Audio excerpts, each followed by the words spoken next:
اور ہم جنس پرستی میں لطف تو ہو سکتا ہے مگر محبت نہیں ہو سکتی، جو کہ اللہ تعالیٰ نے خالصتاً میاں بیوی میں ایک دوسرے کے لیے رکھتی ہے۔ اور سائنس بھی یہ کہتی ہے کہ انسان حقیقت میں ہم جنس پرستی کو ناپسند کرتے ہیں۔ اب آپ یہ بھی نکتہ اٹھا سکتی ہیں یا اٹھاتی ہوں گی اکثر کہ ہم جنس پرستی دو لوگ اپنی مرضی سے کر رہے ہیں، ہم اس میں کون ہوتے ہیں بولنے والے، لیکن ہمارے خدا نے، اللہ تعالیٰ نے اس سے منع فرمایا ہے۔ ڈاکٹر ذاکر نائک نے کہا کہ اسلام نے اس حوالے سے شادی کو اسی لیے رکھا ہے، اسی لیے انسان میں جنسی لذت حاصل کرنے کی خواہش بھی بہت زیادہ رکھی گئی ہے تاکہ وہ جلد از جلد شادی کریں اور اس کے بعد ان کی اولاد نرینہ ہو اور انسانوں کی آمد کا سلسلہ قیامت تک یوں ہی چلتا رہے۔ اور اگر ہم جنس پرستی ہوگی تو بچے کیسے پیدا ہوں گے؟ ڈاکٹر ذاکر نائک نے کہا کہ حضرت محمد صلی اللہ علیہ وآلہ وسلم نے ارشاد فرمایا کہ میاں بیوی کا آپس میں جنسی تعلق رکھنا دراصل عبادت ہے۔ اور آج سائنس ہمیں یہ کہہ رہی ہے کہ ایک جانب وہ لوگ جو شادی کرتے ہیں مختلف جنس کے لوگوں سے اور دوسری جانب وہ لوگ جو ہم جنس پرستی کرتے ہیں ان کے درمیان موازنہ کریں تو شادی کرنے والے لوگ زیادہ خوشگوار اور اچھی زندگی گزارتے ہیں۔ ڈاکٹر ذاکر نائک نے یہ بھی کہا کہ اسلام، یہودیت، عیسائیت اور تمام مذاہب ہی ہم جنس پرستی سے روکتے ہیں اور یہ انسان کی صحت اور اس کی نفسیات کے خلاف ہے۔ ڈاکٹر ذاکر نائک نے کہا کہ میں جب کینیڈا گیا تو میں نے وہاں پر دیکھا کہ ہم جنس پرستی کے اشتہار لگے ہوئے تھے، جبکہ کینیڈا جیسے ملک میں اس سے منع کیا گیا ہے۔ پوری دنیا میں اس سے منع کیا جا رہا ہے اور اب دنیا کو یہ سمجھ آ رہی ہے کہ یہ کام غلط ہے اور پوری دنیا اب ہم جنس پرستی پر پابندی لگا رہی ہے، مگر بھارت میں ہم جنس پرستی کو اور اس رواج کو فروغ دینے کی باتیں ہو رہی ہیں اور اسے عام کرنے کے لیے قانون بنانے کی باتیں کی جا رہی ہیں، جو کہ غلط ہے۔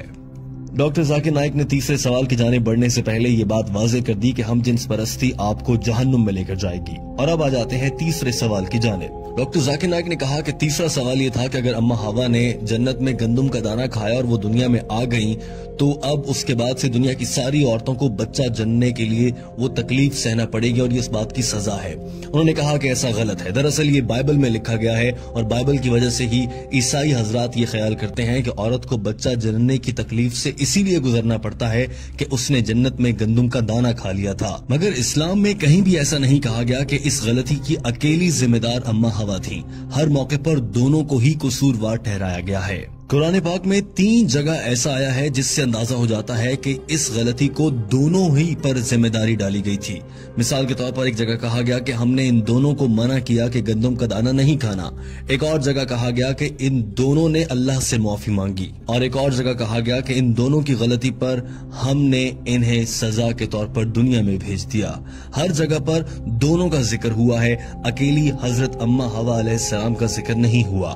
لہٰذا قرآن پاک کی روح سے حضرت اماں حوا اور حضرت آدم علیہ السلام دونوں ہی ذمہ دار ہیں۔ چونکہ بائبل میں کچھ تبدیلیاں کر دی گئی ہیں اس لیے بائبل میں معلومات بدل گئیں اور اب عیسائی مذہب کے فالو کرنے والے لوگ اسے غلط سمجھ بیٹھتے ہیں، جبکہ اسلام میں ایسا بالکل بھی نہیں ہے۔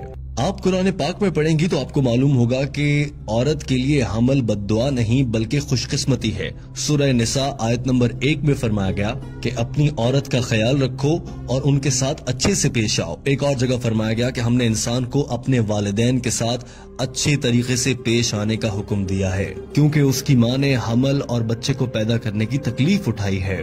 اسی طرح سے ایک حدیث ہے کہ ایک صحابی نے آپ صلی اللہ علیہ وآلہ وسلم سے دریافت کیا کہ یا رسول اللہ، میں اپنے والدین میں سے ماں کے ساتھ اچھا سلوک کروں یا باپ کے ساتھ؟ آپ صلی اللہ علیہ وآلہ وسلم نے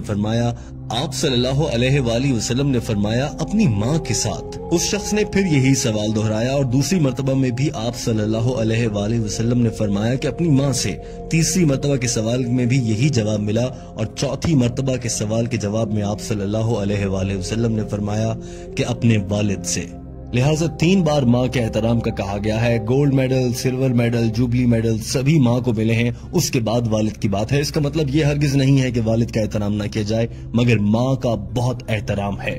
اور ڈاکٹر ذاکر نائک نے یہ بھی کہا کہ اللہ تعالیٰ نے اسی لیے یہ ذمہ عورت کو دیا ہے۔ بتائیں آپ، کیا کوئی مرد بچے کو جنم دے سکتا ہے؟ ہرگز نہیں۔ ڈاکٹر ذاکر نائک نے کہا کہ مجھے امید ہے آپ کو اپنے سوالوں کا جواب مل گیا ہوگا۔ اس عورت نے ہاں میں جواب دیا تو ڈاکٹر ذاکر نائک نے سوال کیا، کیا آپ اللہ کو ایک واحد عبادت کے لائق مانتی ہیں؟ ڈاکٹر ذاکر نائک نے سوال کیا کہ آپ حضرت عیسیٰ علیہ السلام کو خدا مانتی ہیں؟ اس عورت نے جواب میں کہا نہیں۔ ڈاکٹر ذاکر نائک نے سوال کیا کہ پھر آپ انہیں کیا مانتی ہیں؟ جواب دیا کہ میں انہیں پیغمبر مانتی ہوں۔ سوال ہوا کہ کیا آپ حضرت محمد صلی اللہ علیہ وآلہ وسلم پر ایمان رکھتی ہیں اور انہیں اللہ کا آخری نبی مانتی ہیں؟ عورت نے جواب دیا جی ہاں، میں ان پر یقین رکھتی ہوں اور وہ اللہ کے آخری نبی ہیں۔ ڈاکٹر ذاکر نائک نے آخری سوال کیا، آپ پر اسلام قبول کرنے کے لیے کہیں سے کوئی دباؤ تو نہیں، کسی نے کوئی رشوت تو نہیں دی؟ اس عورت نے جواب میں کہا ہرگز ایسا نہیں ہے۔ تو ڈاکٹر ذاکر نائک نے کہا مبارک ہو، آپ اسلام قبول کر سکتی ہیں۔ ڈاکٹر ذاکر نائک نے کلمہ پڑھایا، اس عورت نے اسلام قبول کر لیا۔ انا محمدن عبدہ ورسولہ I bear witness. دوستوں، امید ہے کہ آپ کو یہ ویڈیو پسند آئی ہوگی۔ اس ویڈیو کو پسند کرنے کے ساتھ اپنے دوستوں تک پہنچائیے تاکہ وہ بھی ڈاکٹر ذاکر نائک کی انگریزی زبان میں کی گئی گفتگو کا اردو ترجمہ سن کر سمجھ سکیں اور دین اسلام پر عمل کر سکیں۔